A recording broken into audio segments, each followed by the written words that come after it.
구약성경 29페이지 창세기 23장 1절부터 20절까지 함께 합독하겠습니다. 사라가 127세를 살았으니 이것이 곧 사라가 누린 햇수라. 사라가 가나안 땅 헤브론 곧 기럇 아르바에서 죽음에 아브라함이 들어가서 사라를 위하여 슬퍼하며 애통하다가 그 시신 앞에서 일어나 나가서 헷 족속에게 말하여 이르되 나는 당신들 중에 나그네요 거류하는 자이니 당신들 중에서 내게 매장할 소유지를 주어 내가 나의 죽은 자를 내 앞에서 내어다가 장사하게 하시오. 헷 족속이 아브라함에게 대답하여 이르되 내 주여 들으소서. 당신은 우리 가운데 있는 하나님이 세우신 지도자이시니 우리 묘실 중에서 좋은 것을 택하여 당신의 죽은 자를 장사하소서. 우리 중에서 자기 묘실에 당신의 죽은 자 장사함을 금할 자가 없으리이다. 아브라함이 일어나 그 땅 주민 헷 족속을 향하여 몸을 굽히고 그들에게 말하여 이르되 나로 나의 죽은 자를 내 앞에서 내어다가 장사하게 하는 일이 당신들의 뜻일진데 내 말을 듣고 나를 위하여 소알의 아들 에브론에게 구하여 그가 그의 반머리에 있는 그의 막벨라 굴을 내게 주도록 하되 충분한 대가를 받고 그 굴을 내게 주어 당신들 중에서 매장할 소유지가 되게 하기를 원하노라 하며 에브론이 헷 족속 중에 앉아 있더니 그가 헷 족속 곧 성문에 들어온 모든 자가 듣는 데서 아브라함에게 대답하여 이르되 내 주여 그리 마시고 내 말을 들으소서. 내가 그 밭을 당신에게 드리고 그 속의 굴도 내가 당신에게 드리되 내가 내 동족 앞에서 당신에게 드리오니 당신의 죽은 자를 장사하소서. 아브라함이 이에 그 땅의 백성 앞에서 몸을 굽히고 그 땅의 백성이 듣는 데서 에브론에게 말하여 이르되 당신이 합당히 여기면 청하건대 내 말을 들으시오. 내가 그 밭값을 당신에게 주리니 당신은 내게서 받으시오. 내가 나의 죽은 자를 거기 장사하겠노라. 에브론이 아브라함에게 대답하여 이르되 내 주여 내 말을 들으소서. 땅값은 은 400세겔이나 그것이 나와 당신 사이에 무슨 문제가 되리이까. 당신의 죽은 자를 장사하소서. 아브라함이 에브론의 말을 따라 에브론이 헷 족속이 듣는 데서 말한 대로 상인이 통용하는 은 400세겔을 달아 에브론에게 주었더니 마므레 앞 막벨라에 있는 에브론의 밭 곧 그 밭과 거기에 속한 굴과 그 밭과 그 주위에 둘린 모든 나무가 성문에 들어온 모든 헷 족속이 보는 데서 아브라함의 소유로 확정된지라. 그의 아브라함이 그 안에 사례를 가나안 땅 마므레 앞 막벨라 발구대 장사했더라. 마므레는 곧 헤브론이라. 이와 같이 그 밭과 거기에 속한 굴이 헷 족속으로부터 아브라함이 매장할 소유지로 확정되었더라. 아멘. 네. 한번 따라해 보실까요? 나의 인생 여정. 네, 소리가 엄청 좋죠? 스피커 소리가. 우리 데니엘 집사님이 거금을 투자해서 또 무슨 시설을 앞에다 잔뜩 해다 놨습니다. 네, 그래갖고 새벽 예배 때 안 들어오면 당황스럽습니다. 만질지를 몰라서. 이거는 이제 데니엘 집사님 새벽 기도 나와야 된다는 거죠? 네. 나는 안 나와도 너는 나와라. 그러니까 아멘 그렇게 얘기하는 거예요. 네. 이것이 바로 우리가 갖고 있는 하나님을 향한 찬양의 모습입니다. 나는 안 할지라도 너는 하거라. 한번 따라해볼까요? 나도 하고 너도 하고. 할렐루야. 네. 소리가 갈수록 좋아져요. 그래서 이제 찬양팀한테 이 귀에 꼽는 것도 이렇게 하나씩 다 하도록 해준대요. 그래갖고 목소리가 안 들려서 찬양 못했는데 우리 특히 이제 드러머 집사님은 소리가 안 들려서 틀렸는데 이 핑계를 못하게 귀에다가 하나, 이게 옛날에 경상도 어른들 사투리였으면 귓구녕에다가 하나씩 정확하게 갖다 꽂아주신대요. 그래갖고 뭐 방법 없이 뭐 안 들렸다는 말 못하게. 이니어라 그러죠. 이니어를 딱 꽂아준대요. 자기 거를. 대단한 은혜입니다. 날마다 발달하고 발전해 갑니다. 여러분 이 찬양은 하나님 앞에 귀하고 값진 겁니다. 시편 100편 4절에 보면 이런 말씀이 있습니다. Enter his gates with thanksgiving. 감사로 문에 들어간다. 그러니까 우리가 예배당에 들어갈 때는 감사로 들어가는 거죠. 그렇죠? 감사는 하나님의 성전에 들어가는 first step이 감사입니다. 그 다음에 뭐라고 표현하냐면 그의 찬송함으로 그의 궁정에 들어가서 and his courts with praise. 찬송으로 그의 마당까지 갑니다. 그러니까 찬송은 하나님의 마당 앞에 가는 넥스트 스텝이에요. 그러니까 내가 하나님 감사합니다 하면서 교회 문을 들어오고 예배 모습이죠. 그 다음에 하나님을 프레이즈 찬양하면 그의 마당까지는 갑니다. 그럼 하나님의 임재 안으로 들어가는 건 뭐죠? 성경은 그것을 에디투드라고 얘기합니다. 어떤 에디투드죠? 바짝 엎드리는 거예요. 그래서 옛날에 하나님을 예배했던 사람들은 어떻게 엎드렸냐면 무릎을 꿇고 머리를 숙이고 손을 높이 올렸습니다. 그러니까 하나님 앞에 부복하는 그것을 에디투드, 그러니까 삶의 하나님을 찬양하는 것은 에디투드예요. 여러분, 그래서 하나님 앞에 나가는 것이 감사고 그 마당으로 들어가는 것이 찬양이고 하나님 앞에 그런 임재 가운데 들어가는 것이 바로 부복하는 에디투드 태도죠. 이 에디투드 태도는요, 하나님이 원하시면 무엇이든지 내가 듣겠습니다라는 순종의 자세의 심볼, 상징이 됩니다. 여러분, 겟세마네라는 뜻이 이 올리브를 짜내다라는 뜻이라 그래요. 올리브를 짜는, 뭔가 이렇게 막 쥐어 짜는 거 아시죠? 쥐어 짜는 거. 옛날에 우리가 돈이 없을 때, 요즘엔 안 그러시겠지만 돈이 없으면 호주머니 막 쥐어 짜서 돈을 썼잖아요. 그런 거와 마찬가지로 예수님이 자신을 쥐어 짜고 쥐어 짜서 하나님의 뜻에 자기를 부복하는 겟세마네 기도를 하셨죠. 그래서 내 뜻대로 마시고 아버지 뜻대로 하라고 기도하기 직전까지 얼마나 주님이 고난과 고민을 했습니까? 십자가를 지는 게 너무 고통스러웠거든요. 그게 어떤 죽음인 줄 알고 완전히 벌거벗겨지는 창피한 수치를 알았거든요. 그래서 그걸 하고 싶지 않았는데 그러나 자기를 쥐어짜는 거죠. 내 뜻이 아니고 아버지의 뜻대로 이루어지기를 원합니다. 그것이 바로 부복의 자세예요. 이런 자세를 우리가 신앙이라고 표현합니다. 그래서 신앙은 제가 여러 번 말씀드리지만 내 생각과 내 경험과 내 뜻과 내 의지를 말씀으로 펄슈에드 설득해서 아버지를 따라가는, 아버지의 뜻을 따라가는 것을 신앙이라고 얘기를 합니다. 하루는 베드로가 로마에서 박해가 너무 심하다 그래갖고 피해서 도망가는데 동산에서 예수님을 만납니다. 쿠어바트 돔이라는 영화 보셨죠? 거기서 예수님을 만나서 예수님 어디 가십니까? 했더니 나는 네가 그런 그 놔둔 부인한 도망간 십자가를 지려고 내가 간다. 그래서 예수님 가지 마시라고 내가 대신 가겠다고 해서 베드로가 자기의 잘못을 뉘우쳐서 거꾸로 십자가를 졌다는 내용이 쿠어바트 돔이라는 영화에 나오죠. 자기의 뜻을 꺾고 아버지의 뜻에 복종해서 죽음까지 따라가는 것, 그것을 이제 신앙이라고 표현하는데 그 신앙이 어떻게 베드로나 예수님만에게 이루어지는 것이겠습니까? 그 신앙은 오늘 우리에게도 주님이 요구하시는 거라는 거예요. 그래서 그 신앙은 하나님의 말씀에 따라가는 거예요. 여러분, 잘 아시는 권준 목사님이라고 아버지 학교 지도 목사 하다가 요번에 이제 그만둔대요. 그래갖고 다른 목사님한테 물려주는데 그 목사님이 처음 교회를 부임받아서 간 교회가 200명이 되는 교회를 부임받았습니다. 시애틀에 형제교회라고 200명 되는 교회를 갔는데 거기는 자기 아버지가 장로님이었어요.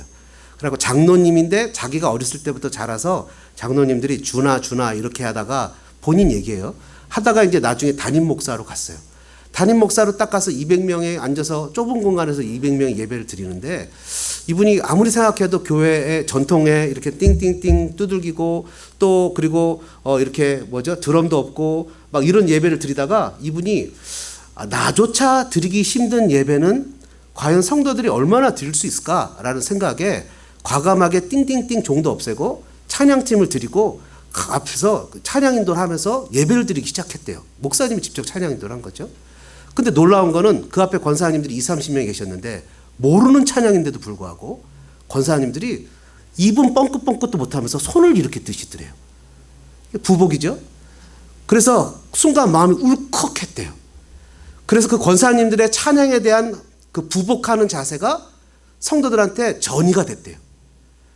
그래갖고 뜨거워지고 눈물이 나고 그래서 권사님들은 그 찬양을 모르는 거예요.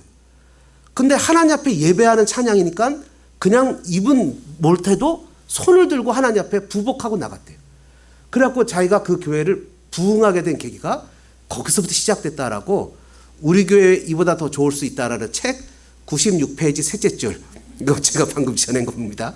거기에 기록이 돼 있다는 거예요. 그 얘기는 제가 직접 들었어요. 밥을 먹으면서. 그러면서 하나님 앞에서 그런 헌신자들이 있을 때 교회는 부흥한다 이렇게 얘기를 하는 거예요. 교회 부흥에 대해서 조사를 했는데 교회를 결정하는 것은 목사의 설교를 듣고 결정을 한대요. 근데 교회 부흥은 목사의 설교에 의해서 부흥되지 않는데요.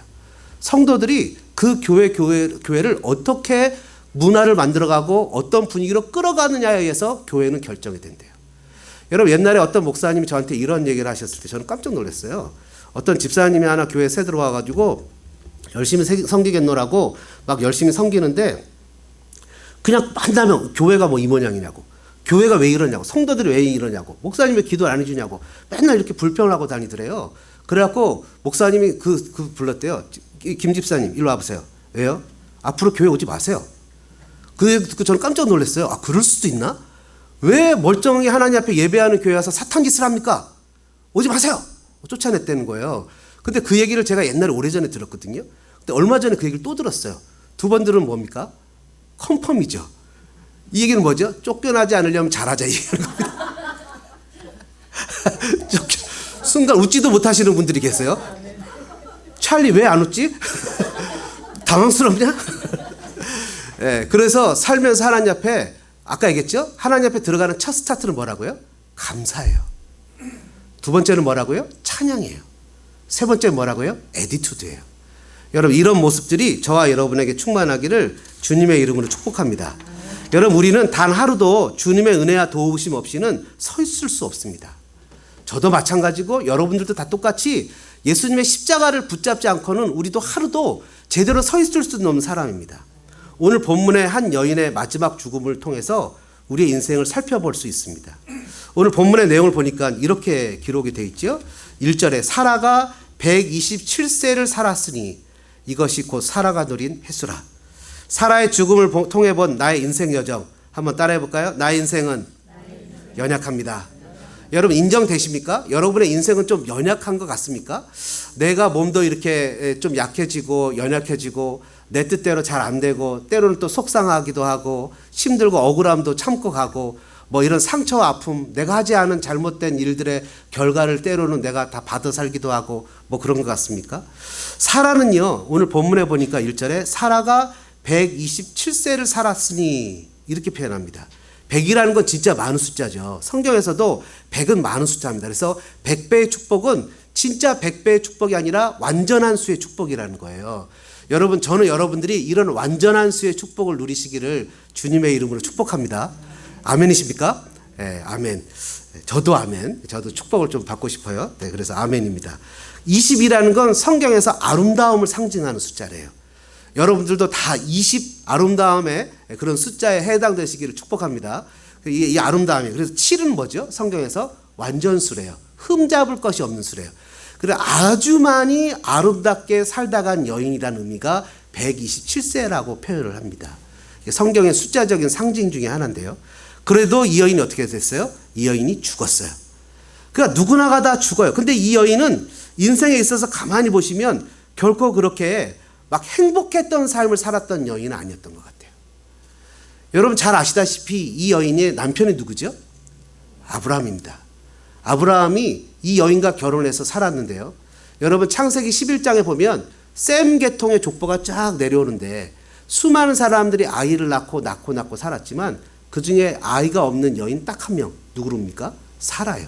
사라는 임신하지 못해서 아이가 없다고 기록하고 있어요. 이 여인은 뭔가 누구나가 다 갖고 있는 삶의 어떤 베니핏을 누리지 못하고 그 안타까움을 갖고 살았는데 하나님이 아이를 준다는 약속에 남편을 따라서 출발했지만 남편이 어떻게 했어요? 두 번이나 남편이 자기를 오빠라고 부르라고 속여갖고 그 바로 왕하고 이런 그 왕들, 이 외국의 왕 앞에 그 침실에, 그래, 규방에 끌려가는 비참한 일을 경험하게 됐어요. 여러분, 남편이 아내를 지켜주지 못해서 비참할 수도 있겠지만 그 일을 당하는 아내의 마음이 어떻겠습니까? 얼마나 마음이 처참했겠어요. 당시에도 물론 지금도 마찬가지지만 한 남편과 같이 평생 해로하는 그런 행복한 마음을 갖고 싶은 것은 누구나 다 있는 것이 아니겠습니까? 근데 어쩌면 제가 가만히 생각을 해보니까 이럴 수도 있는 것 같아요. 이 찌질이 못난 아브라함 때려치고 애굽왕 와이프 되는 게 낫겠다. 이런 마음이 있었을런지도 모르겠어요. 어떻게 보면 그 아브라함 심도 못 쓰고 맥도 못 추고 누이라고 속이라고 해갖고 애굽왕한테 뺏기고 그런 상황 가운데 차라리 잘 됐다. 내가 왕 와이프로 사는 게 낫지. 했는데 그 밤에 누가 개입했어요? 하나님이 개입하셨어요. 그 꿈도 이루어지지 못했어요. 여하튼. 그러면서 살면서 이 여인이 마음이 아파갖고 힘들어갖고 남편한테 저 하갈 애굽에서 데려온 종 하갈을 취해서 아이를 좀 낳으라고 했으면 남편은 어떻게 해야 될까요? 무슨 소리냐고. 하나님이 주시기로 했는데 당신하고 내가 끝까지 가겠노라고 해야 되지 않겠습니까? 근데 아브라함이 어떻게 했어요? 좋은 생각이라고. 덜렁 하갈하고 잤는데 참 이게 드라마는 기가 막히죠. 나는 안 생기는 아이인데 남들은 어떻게 돼요? 금방 생기는 거예요. 더군다나 아브라함 뭐라 그래요? 그 아들 이스마엘을 자기 후계자로 삼겠다는 거예요. 여러분, 이 여인의 마음이 얼마나 속이 문드러졌겠습니까? 얼마나 그 마음에 아픔과 안타까움으로 살았겠습니까?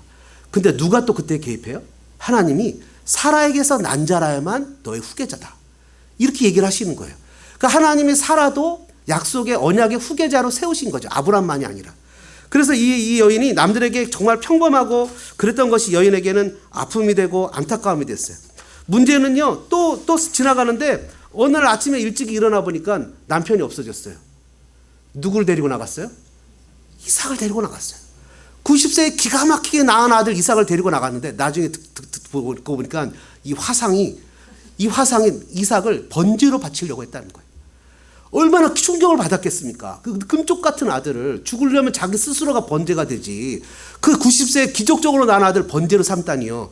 그래서 오늘 23장에 보면 이 사라가 2절에 보니까 헤브론 곧 기럇 아르바에서 살다가 죽었는데요. 아브라함은 그 앞에 22장 19절에 보면 부엘세바에 살았어요. 많은 사람들이 추측하기에 아마 아브라함이 이삭 문제 때문에 쫓겨났을 것이다. 집사님 너무 심각하게 듣지 마세요. 쫓겨났을 것이다. 그래서 아마 별거에서 살았을 것이다. 그래서 아브라함이 노년에 고생하고 살았을 것이다, 이렇게 이제 추측을 합니다. 왜냐하면 이 여인이 살았던 동네와 아브라함이 살았던 동네가 노년에 달라요. 여하튼 이 여인은 정말 안타까운 삶을 살았습니다. 그리고 인류에게 있어서 누구나 피할 수 없는 오늘 본문에 무엇을 맞았습니까? 죽음을 맞아들였습니다. 시브리서 9장 27절과 28절에 이렇게 기록이 되어 있습니다. 한번 따라해 볼까요? 한 번 죽는 것은 사람에게 정해진 것이요, 그 후에는 심판이 있으리니. 여러분, 누구나가 사람은 죽을 수밖에 없다는 거예요. 누구나가 그 인생에는 끝이 있다는 거예요. 그래서 28절에 뭐라고 표현하냐면, 그래서 이와 같이 그리스도도 많은 사람의 죄를 담당하시려고 단번에 들이신 바 되셨고 구원에 이르게 하기 위해서 죄와 상관없이 자기를 바라는 자들에게 두 번째 나타나시리라. 누구나가 다 죽기 때문에 예수님은 그 인생을 불쌍히 여기셔서 당신이 친히 오셔서 그 죽음의 문제의 원인인 죄를 해결하셨다는 거예요. 그러니까 예수님이 아니고서는 누구나가 그 죄의 문제 때문에 죽음으로 끝나는 거죠. 왜냐하면요, 저와 여러분이 이 땅에 다 이렇게 살지만 결국 누구나가 예외 없이 다 오는 데는 순서가 있어도 가는 데는 순서가 없다 그랬잖아요. 죽음을 맞는데 그 죽음의 삶이요, 이 땅에서 예수님을 믿느냐 안 믿느냐에 따라서 죽음 이후의 삶은 엄청나게 차이가 지어진다는 거예요. 여러분, 예수님을 믿고 죽음을 맞는다면 그것은 죽음이 아니라 축복이죠. 왜냐하면 육신의 장막을 벗고 영원한 하나님 나라에서 주님과 함께 영원한 영생을 보낼 수 있는 축복된 거지만, 예수를 믿지 않고 죽는다면 성경에 뭐라고 써 있습니까? 예수님이 구더기도 죽지 않는 불시판 가운데 떨어지게 되는 거예요. 왜냐하면 그만큼 예수님의 희생이 엄청난 것이기 때문에 그것에 대한 희생을 거절하는 대가는 정말 지옥불밖에 없는 거죠. 저와 여러분이 이 땅에서 예수님을 잘 주님으로 영접해서 영원한 세계를 소망하며 살아가는 믿음의 모습들이 되어지기를 주님의 이름으로 축복합니다. 인생은 안개와 같은 거예요. 인생은 언제 나타났다가 언제 사라질지 모르는 안개와 같은 거예요. 여러분, 한번 따라해 보실까요? 한 번 사는 인생, 두 번 살지 않으니 멋지게 살아보자. 할렐루야. 어떻게 멋지게 살아봐야죠? 틀려도 드럼 막 치는 거예요. 어차피 한 번 인생 틀리면 뭐 어떻게 할 거예요? 자기들이 쫓아와서 멈출 거예요. 막 두들겨 패면서 찬양하는 거예요. 그냥, 그죠? 하나님 주어진 인생 그냥 멋지게 하나님 마음껏 섬기다 가는 거예요. 소리 막 높이고 찬양하고 올리고 막 그냥 뭐 갑자기 찬양하고 싶으면 막 일어나고 막 이렇게. 월요일날 화요일날 이사야 세미나를 갔는데 그래도 목사님들이랑 달라요. 우리는 졸면 어떻게 하죠? 졸면 자요. 목사님들은 졸면 어떻게 할까요? 일어납니다. 졸지 않으려고. 일어나십시오. 여러분, 졸면 저 뒤에 나가서 눈을 부릅뜨고 이렇게 예배 드렸다가 잠이 깨면 다시 오고 이러는 거예요. 그래서 우리의 삶의 현장에 하나님 앞에 그렇게 예배를 드리는 마음이 있기를 주님의 이름으로 축복합니다. 두 번째로요, 사라의 죽음을 통해 본 나의 인생. 두 번째는 한번 따라해 볼까요? 나의 인생은, 한번 다시 해보죠. 나의 인생은 나그네입니다. 여러분 오늘 본문에 보니까 이렇게 얘기를 해요. 4절에 나는 당신들 중에 나그네요 거류하는 자입니다. I'm an alien and a stranger among you. 아브라함이 이 사람들 앞에 나가서 자기 아내를 위해서 이렇게 그 매장지를 사야 되는 거예요. 당시에 뿐만 아니라 이스라엘은요, 이 사람이 죽으면 하루 만에 썩는다네요. 그래갖고 빨리 그날 매장을 해야 된대요. 그래서 한국처럼 3일장, 5일장 이런 게 없대요. 그냥 바로 매장을 해야 되기 때문에 매장지를 빨리 구해야 되는데 아시다시피 아브라함은 땅 한 평 없잖아요. 그래서 매장지를 사러 가야 되는 거죠. 급히 쫓아가서 갔대요. 근데 아브라함이 지금 이 땅에 몇 년 살았습니까? 사라가 127세에 죽었어요. 사라가 이 땅에 몇 년도에 왔어요? 65세에 왔어요. 그럼 몇 세를 살았어요? 62년을 살았어요. 62년을 산 땅에 내가 에어리언이고 스트레인저라고 얘기해야 되겠습니까? 아니면 제2의 고향이라고 얘기해야 되겠습니까? 근데 아브라함은 여기서 자기를 에어리언이라고, 이방인이라고, 나그네라고 자신을 표현한다는 거예요. 이것은 무슨 말이 있습니까? 어떤 의미가 있는 거죠? 이것은 이 땅을 살면서 자기가 이 땅에 살면서 자기는 나그네고 거류자라고 얘기하는 것은 이 땅을 마치 베드로가 우리에게 얘기했던 것처럼 나그네와 행인 같은 너희를 권하노니, 이 땅에 살면서 우리가 천년 만년 살 사람처럼 그냥 무엇인가를 막 이렇게 마음을 쏟아놓고 천년 만년 살 사람처럼 살아서는 안 된다는 얘기겠죠. 여러분 나이가 들면 한번 따라해볼까요? 나이가 들수록 simple life. 그래서 사람은 천국 갈 준비를 해야 되는 거야. 짐도 웬만하면 다 버려. 다 버리고 막 들이지 마. 심플 라이프. 그냥 우리 애들이 나중에 우리가 죽으면 와갖고 그냥 한두 시간이면 처리할 정도로 그냥 다 비워. 인생은 그런 거야. 그렇지 않고 막 쌓아놓고 뭐하고 여기저기 그냥 막 쑤셔놓으면 애들이 꺼낼 때마다 마음이 아파. 여러분 그렇게 동의가 되십니까? 살면서 인생에 있어서 연세가 들고 나이가 들수록 삶이 심플해야 되는 거예요. 우리가 이 땅을 살면서 나그네와 행인같이 삶을 살아야 되는 거예요. 나그네와 행인이라는 게 뭔지 아십니까? 나그네와 행인이라는 것은 오늘이라도 떠날 수 있는 준비라는 게 나그네와 행인이에요. 근데 집에 짐을 잔뜩 싸놨다는 것은 천년만년 살고 집 사러 가야지, 집 봐야지, 집 사기 위해서 론 얻어야 되지, 뭐 해야 되지, 또 집을 사면 가구 사다 넣어놔야 되지, 뭐 해야 되지, 론 얻어야 되지. 살다가 보면요 하나님 섬길 시간 다 뺏기고 하나님 섬길 물질 다 뺏기고 하나님 섬길 그런 그 마음과 여유 다 뺏기고 그냥 자기 사는 거 돌보다가 그냥 다 끝나는 인생 돼버리는 거예요. 그러니까 나이가 연세가 들수록 좋은 옷 두세 벌 입고 하나님 앞에서 심플 라이프를 사는 거예요. 하나님 앞에 영광 돌리면서 그냥 편하게 사는 거예요. 여러분 우리 권사님들처럼 70, 80 됐을 때 우리 권사님들처럼 그냥 주를 위해서 충성하고 교회를 위해서 섬기고 뭐 이러면서 살아가는 거지. 여러분 막 그냥 70, 80 됐어도 내가 부자 돼보겠다고 막 이렇게 쫓아다니고 이러는 건 하나님 나라에서 그렇게 나이스한 것이 아니에요. 여러분 주신 분복에 감사할 줄 알아야 되는 거예요. 여러분 솔로몬이 뭐라 그랬어요? 전도서에 헛되고 헛되며 모든 것이 다 헛되도다. 살아보니까 그게 다 그냥 산의 진미를 먹고. 여러분 솔로몬은 와이프가 몇 명이었어요? 1000명이었어요. 1000명. 여러분 세상에 영화 북이라는 것을 다 누려봐. 솔로몬만한 사람이 없었어요. 근데 솔로몬이 나중에 뭐라 그랬어요? 이게 다 헛되더라 이렇게 얘기를 하는 거예요. 여러분 헛된 인생. 하루는요 어느 부자가 와 원더풀 내가 엄청나게 돈을 벌었네. 창고에다 가득 쌓아놓자. 그래갖고 창고에 가득 쌓아놓고 야 이제 내 영혼아 편히 쉬고 잘 먹고 잘 사자 했는데 그날 밤 하나님이 네 영혼을 도로 찾으면 어떻게 하겠냐는 거예요. 어떻게 할 거냐는 거예요. 여러분 어떻게 할 거예요? 여러분 인생에 있어서 정말 죽어라고 하루 세끼 먹고 사는 거에 감사하지 못하고 늘 그것이 불평이고 불만이라서 막 쫓아다니다가 어느 순간 그것을 하나님 나를 딱 부르시면 어떻게 할 거예요? 여러분 어느 저쪽에 저 멀리 사는 동네 그분이 뭘 했었냐면 페인트를 했대요. 미국에 와서 한국에서는 잘 살았는데 미국에 와서 할 게 없어서 페인트를 했는데 돈을 잘 벌었대요. 집도 사고 뭐도 하고 열심히 다 했대요. 그러고 나서는 65세가 딱 돼서 내가 리타이어 해야지. 이제 좀 제대로 살아봐야지. 65세 리타이어를 딱 하고 갑자기 배가 아파갖고 저녁 때 갔더니 그 사이에 몸이 아프고 안 좋으니까 어디도 안 갔어요? 병원도 안 갔어요. 갑자기 뒹굴뒹굴 해갖고 응급실을 갔대요. 온몸에 죄송합니다. 병이 다 퍼졌대요. 돌이킬 수 있는 시간이 없는 거예요. 평생 자기가 해서 놀랍게도 신기하게도요. 그런 일이 여러분에게는 안 나타나기를 주님의 이름으로 축복합니다. 3개월 만에 돌아가셨어요. 그 아내를 제가 만나서 여러분 남편이 죽으면 우울증이 생깁니다. 우울증이 생기기 때문에 그 아내를 만나서 상담을 합니다. 제가 사역하는 내용 중에서.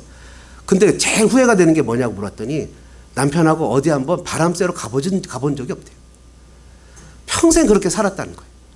인생이 그렇게 살아갔다는 거예요. 여러분 하나님 우리에게 부르시는 은혜가 있어야 되는 거죠.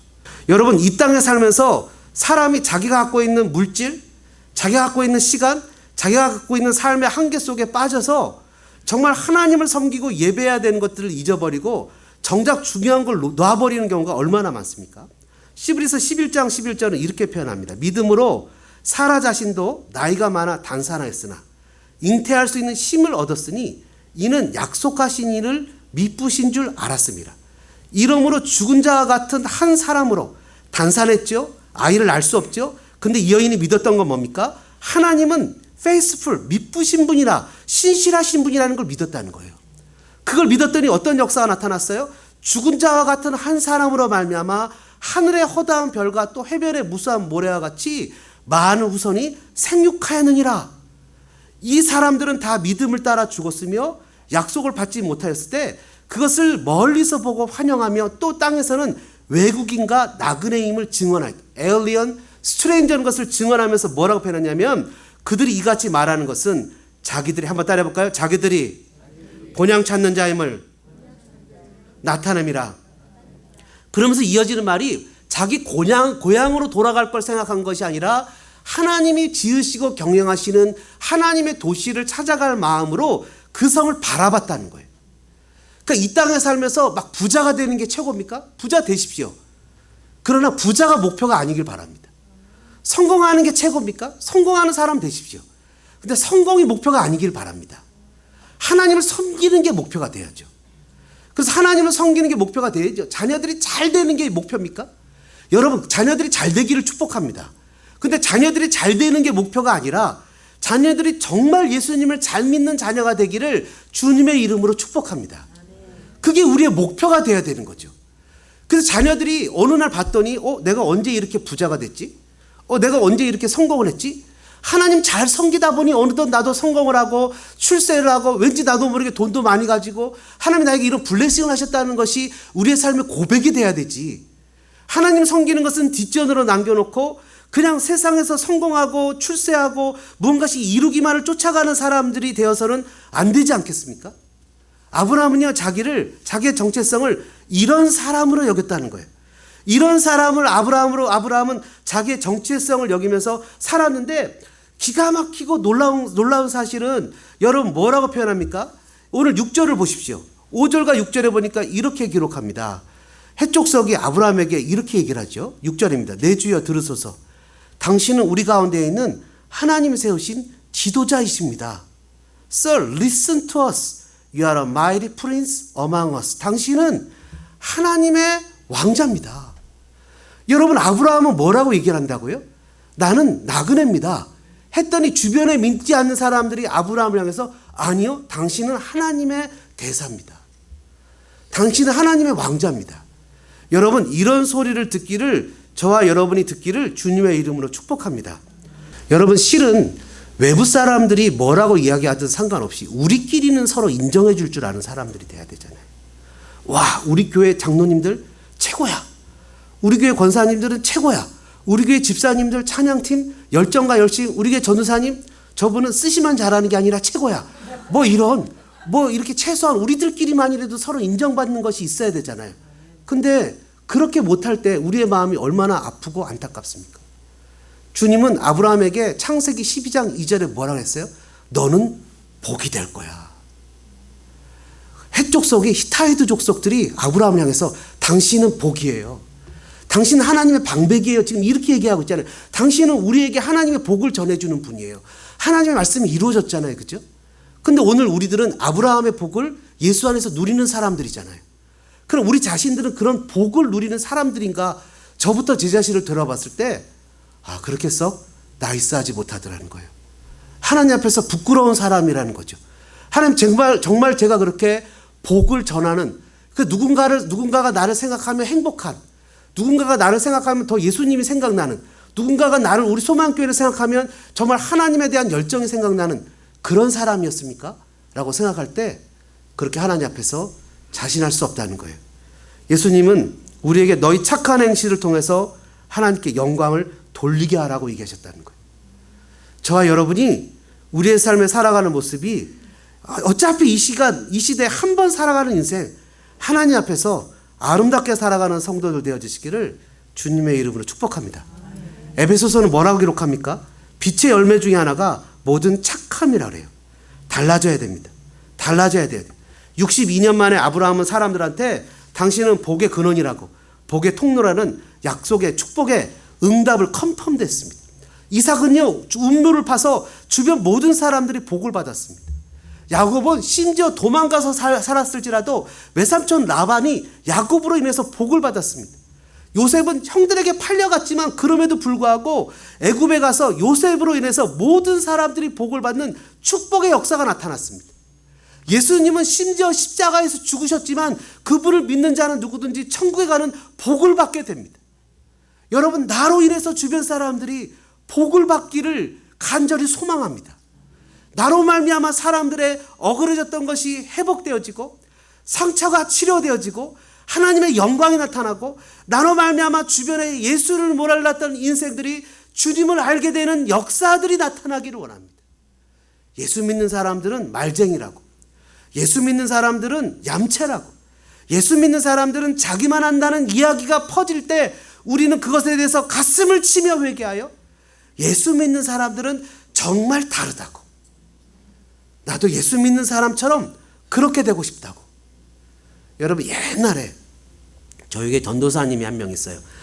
저희 지금 목사님이 됐지만 그 전도사님이 자기 중학교 때 교회 와서 예배를 드리고 집에 가면 자기 그 아버지가 장로님인데 아버지가 엄마하고 맨날 목사님 그렇게 욕을 컴플레인하고 교회 집사님 컴플레인하고 뭐 막 맨날 그런다는 거예요. 그래갖고 중학교 때 아니 저러려면 뭐하러 교회를 다니나 이런 생각이 들어갔더라는 거예요. 그 자기가 그래서 교회를 떠났대요. 누구 때문에? 아버지 때문에. 교회를 떠나서 수십 년을 지내다가 미국에 와갖고 40세 가까이 돼서야 예수님을 영접했대요. 그런 얘기를 하면서 자기는 지나온 세월 동안 얼마나 고생을 하고 얼마나 타락한 삶을 살았는지 모른대요. 여러분, 한 사람으로 인해서 살리기도 하고 한 사람으로 인해서 죽기도 하고 한 사람으로 인해서 성공을 하기도 하고 한 사람으로 인해서 망하기도 합니다. 정말 예수님을 믿고 신뢰하고 신앙한다면 저와 여러분의 삶에 정말 모든 사람들한테 복을 나눠주는 그런 사람 되어지기를 간절히 소망합니다. 제일 좋은 복은 예수를 전하는 거죠. 여러분, 이 땅에 살면서 정말 멋지게 주님을 전하는 삶을 사는 것이 얼마나 행복한 인생이겠습니까? 마지막으로 간단하게 보면 한번 따라해 보실까요? 사라의 죽음을 통해 나의 인생은 가치 있는 것에 투자해야 됩니다. 가치 있는 것에 투자해야 돼요. 아브라함이요, 이 헷족성한테 이렇게 얘기를 합니다. 내 아내를 묻을 땅이 필요하다고. 그랬더니 그들이 여기 묘지 하나를 주겠다고. 그랬더니 아니라고. 나는 땅이 필요한데 저 소알의 아들 에브론이 갖고 있는 막벨라 굴과 그 옆에 있는 밭을 나에게 주면 좋겠다고. 9절에 보니까 내가 충분한 대가를 그걸 주겠다고 했더니 이 사람이 누구죠? 바로 소알의 아들 에브론이 아니 그냥 쓰시라고. 그런데 굳이 원하면 이게 은 400세겔이라고. 은 400세겔은 저는 얼마 가치 있는지 잘 모르겠지만 하여튼 엄청나게 많이 부른 거래요. 근데 아브라함은 일체 이의도 제기하지 않고 그걸 다 지불합니다. 왜요? 나중에 꼬투리 잡을 걸 하나도 두지 않는 거죠. 더군다나 자기는 지금 아내를 묻어야 되는 급박한 상황에 이르렀기 때문이죠. 그래서 그것에 대해서 여러분 10절에 보니까 뭐라고 써 있습니까? 성중에 들어온 모든 자가 들었다 이렇게 기록하죠. 그리고는 또 18절에도 성문에 들어오는 모든 해축석이 보는 데서 아브라함의 소유로 확정되었다고 얘기하죠. 20절에도 아브라함이 매장할 소유주로 확정되었다고 얘기합니다. 사라의 죽음으로 가나안 땅에 첫 발을 내딛게 되었습니다.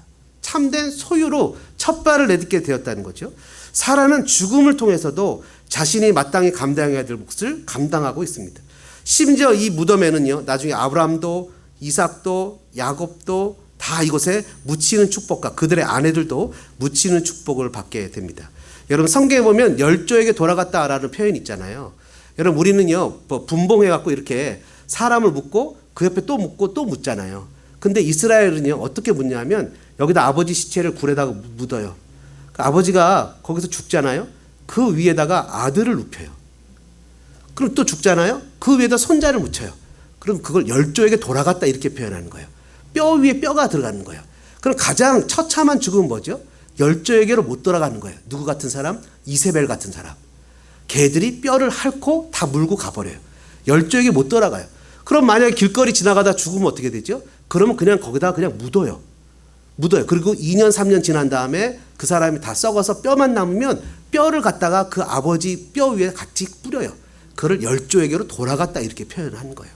구약성경에 열조에게 돌아갔다 표현하잖아요.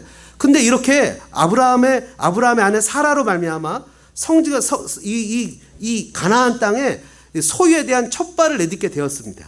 여러분 가나안 땅에 있는 이 사라의 무덤은요 지금도 있어요. 그래갖고 막벨라 굴에 저는 못 가봤지만 가본 사람들 얘기를 들어보면 이 막벨라 굴이 성지랍니다. 무슨 성지일까요? 거기 아브라함도 붙여 있잖아요. 근데 이게 유대교만의 성지겠습니까? 또 누구의 성지죠? 이슬람의 성지예요. 그러니까 절반은 이슬람, 절반은 유대교의 성지가 되어 있대요. 이 성지가 되어 있는데 이 사람들은 지금도 여기 묻혀 있는 그 뼈가 아직도 있죠. 근데 여러분 이와 대조되게 예수님의 무덤에는 뼈가 없습니다. 시체가 없어요. 예수님 왜 시체가 없죠? 예수님은 부활하셨기 때문입니다. 예수님 우리에게 영생을 주시는 유일하신 분이에요. 예수님 우리에게 유일하게 이 땅에서 살아갔던 저와 여러분에게 영원한 생명을 주시는 유일한 분이라는 거예요. 그래서 여러분 나의 인생 여정의 참된 목적은 뭐죠? 예수님을 믿고 그분을 닮아가며 그분을 증거하면서 살아가는 복된 인생이 되어야 된다는 겁니다. 저와 여러분이 그런 삶을 살아가시기를 주님의 이름으로 축복합니다. 우리 말씀 생각하시면서 이 찬양 같이 한번 부를까요? 내 인생 여정 끝내요 강 건너 언덕 이를 때 하늘문 향해 말하리 예수 인도하셨네. 이 가시밭길 인생을 허덕이면서 갈 때 시험과 환난 많으나 예수 인도하셨네. 내 밟은 발걸음마다 주 예수 보살피시사 승리의 개가 부르며 주를 찬송하리라. 내 일생 여정 끝내요 강 건너 언덕 이를 때 하늘문 향해 말하리 예수 인도하셨네. 매일 발걸음마다 예수 인도하셨네. 나의 무거운 죄 짐을 모두 벗고 하는 말 예수 인도하셨네. 이 가시밭길 인생을 허덕이면서 갈 때에 시험과 환난 많으나 예수 인도하셨네.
한번 기도하겠습니다. 오늘 밤에도 주님이 우리 영혼을 혹시 부르신다면 주님 앞에 부끄럼 없는 삶을 살아가는 모습이 되기를 원합니다. 두 가지 기도하겠습니다. 하나님, 예수님 닮기 원합니다. 주님 위에 살기 원합니다. 주님 결단하기 원합니다. 우리 말씀 생각하시면서 2, 3분 정도 기도하겠습니다. 사랑의 아버지 하나님, 은혜와 사랑에 감사합니다. 이 땅을 살아가면서 주님 한 분만으로 인해서 만족하며 살아가는 우리들의 삶이 되어지기를 원합니다. 생각해보면 하나님의 은혜가 없었다면 이 자리에 있을 수도 없었고 여전히 하나님 세상 속에서 허덕이며 아버지 방황하며 살았을 텐데, 아버지 주님으로 인해서 아버지 하나님은 저희들에게 하나님을 예배할 수 있는 놀라운 은혜를 주셨습니다. 하나님, 나는 영 죽었던 죄인입니다. 아직도 내가 살아서 꿈틀거리는 이 안타까운 모습에 주님의 십자가를 다시 한번 바랍니다. 주님, 내 자신을 십자가에 다시 한번 못 박고 주님의 은혜로 다시 한번 회복되어지는 귀한 역사가 나타나기를 원합니다. 하나님, 말씀에 감동을 받고 은혜를 누리고 주님을 찬양하고 예배한다고 하지만 정작 아직도 살아서 꿈틀거리는 내 모습에 하나님을 바라보며 부끄러움을 느끼고 아버지 하나님, 내 자신의 연약함에 다시 한번 하나님 안타까움에 눈물을 흘리며 주님 앞에 회개하고 고백하오니 주님, 많은 사람들 앞에서 주님의 주님됨을 드러낼 수 있는 믿음의 모습이 되게 도와주실 뿐만 아니라 이 땅을 살아가는 신앙의 아름다운 모습을 갖게 도와주옵소서. 하나님, 물질을 따라 살아가는 인생이 아니기를 원합니다. 하나님, 세상에 성공이나 부를 추구하는 삶의 인생이 아니기를 원합니다.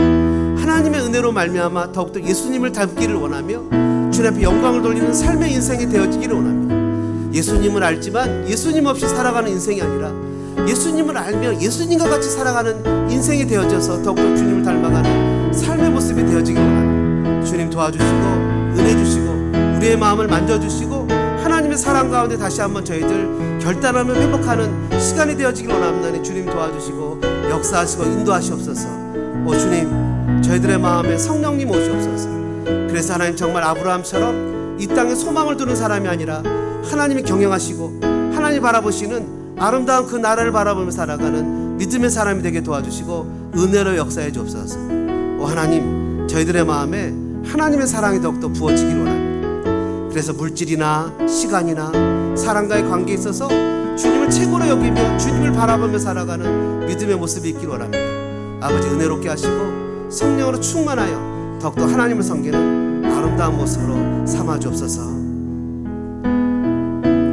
이 세상을 살아가는 동안에 나의 힘을 의지할 수 없으니 기도하고 낙심하지 말 것을 주께서 참 소망이 되심이라.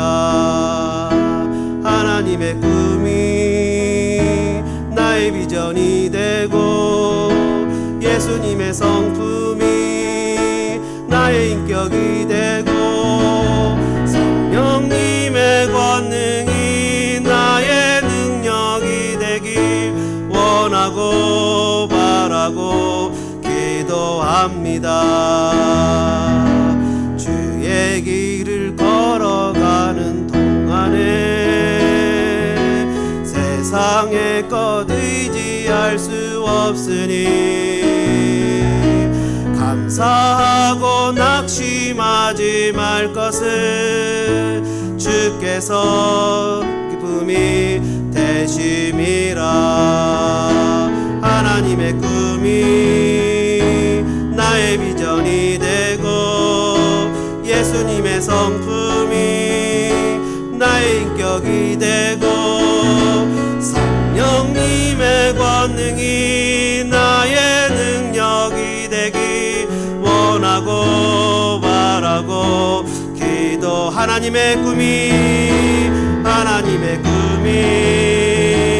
나의 비전이 되고 예수님의 성품이 나의 인격이 되고 성령님의 권능이 나의 능력이 되길 원하고 바라고 기도합니다. 원하고 바라고 기도합니다. 기도합니다. 하나님, 그렇습니다. 우리 사랑하는 교우들을 주님의 이름으로 축복합니다. 이 땅 사는 동안 정말 주님과 같이 동행하며 멋지게 살아가는 인생 되어지길 원합니다. 물질에 허덕이며 힘들어하는 인생이 아니고, 시간에 쫓겨서 어쩔 줄 모르는 인생이 아니라 주님 안에서 자유를 누리고 자족을 느끼며 하나님의 영광을 위해서 살아가는 인생들 되게 도와주시며 주님 앞에 영광스럽게 살아가는 저희들 되게 돌보아 주옵소서. 그렇게 이루실 주님을 신뢰합니다. 주님, 날마다 예수님을 닮아가는 즐거움이 있고, 형제를 섬기는 행복함이 있고, 믿음으로 예수 그리스도를 전파하고 증거하는 기쁨과 즐거움의 충만함이 있고, 그런 삶 속에서 하나님 앞에 순종하는 내 자신을 바라보며 주님 앞에 영광을 돌리는 복되고 귀한 일들이 우리의 삶에 넘쳐나게 인도하시옵소서. 이제는 억만 죄악에서 우리를 구원해 주신 구주 예수 그리스도의 은혜와 하나님 우리 아버지의 무한하신 사랑하신가, 성령님의 감동 감화 교통 역사하신 은혜가 이 시간 주님의 음성을 듣고 믿음으로 결단하여 사라나 아브라함처럼 신앙하고 소망하고 저 천국을 바라보며 이 땅을 살기로 다짐하는 사랑하는 교우들 머리머리 위에, 다짐 위에, 삶 위에, 우리 어린 자녀들 위에 이제로부터 영원토록 함께 있을지어다.